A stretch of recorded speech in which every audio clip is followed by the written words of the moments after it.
खेड़ली क्षेत्र सरसों मंडी के कारण प्रसिद्ध है, लेकिन अब यहां काले गेहूं का उत्पादन भी होने लगा है। प्रधान अध्यापक के पद से रिटायर्ड होने के बाद सौखरी निवासी किसान शिव प्रसाद तिवारी काले गेहूं की खेती के किसानों को जागरूक करने में जुटे हुए हैं। तिवारी ने बताया कि शुरू से खेती और किसानी का उन्हें शौक था। रिटायर होने के बाद पूरी तरह खेती में जुट गए।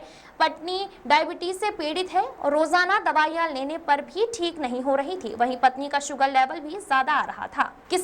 किसी ने मुझे बताया कि काला गेहूं diabetes, blood pressure, heart attack सहित हड्डी संबंधित रोगों में बहुत फायदेमंद होता है, जो कि बिल्कुल शुगर रहित होता है।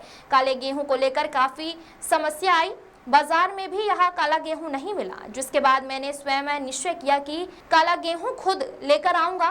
लेकिन इलाके में किसी भी किसान के पास इस काले गेहूं की जानकारी नहीं थी। इसके बाद में ऑनलाइन कंगाल और जानकारों से भी मिला।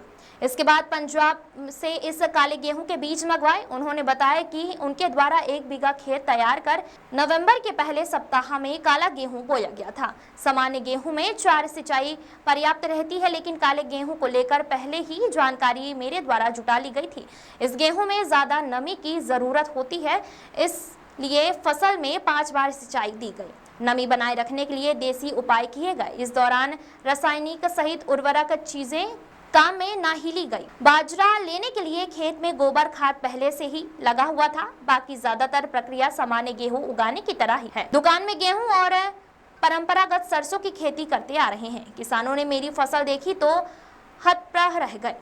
गहरी और लंबी बाल के साथ मेरी फसल खड़ी हुई।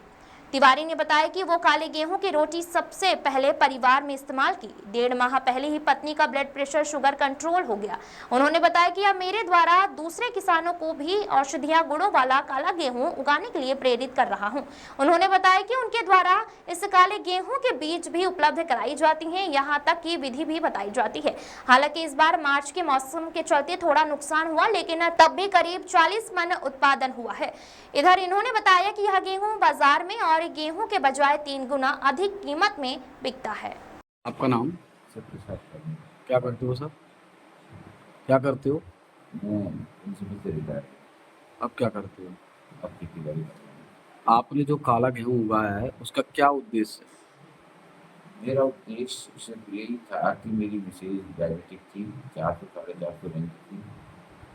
भरपूर ट्रीटमेंट देने के बाद, हर पद्धति का ट्रीटमेंट देने के बाद भी वो 300 साढ़े 300 से नीचे नहीं है। किसी ने मुझे बताया काला गेहूँ अगर इसको खिलाओगे तो डायबिटिक में बहुत फायदेमंद है। तो मैंने काली बीज के लिए तलाश किया कि मुझे बीज उपलब्ध नहीं हुआ। फिर गूगल पर सर्च करते करते मुझे मिला कि पंजाब के किसी प्रांत में ये जो है मिल सकता है। तो वहाँ कामों से तलाश कर निकाला गया, तब बीज उपलब्ध किया और मैंने खेती। काले गेहूं उगाने से क्या क्या फायदे हैं उसके बारे में? काला गेहूँ खाने से, जैसा कि गूगल से मुझे रिसर्च मिली है और प्रैक्टिकल जो मैंने सीख लिया है, ये तो डायबिटीज में बहुत फायदेमंद है। डायबिटीज को जड़ से समूल नष्ट कर देता है। इसके अलावा आंतों में कोई सूजन है तो वो भी खत्म होती है। फैटी लीवर में बहुत फायदेमंद है। हार्ट रोग के लिए बहुत फायदेमंद है।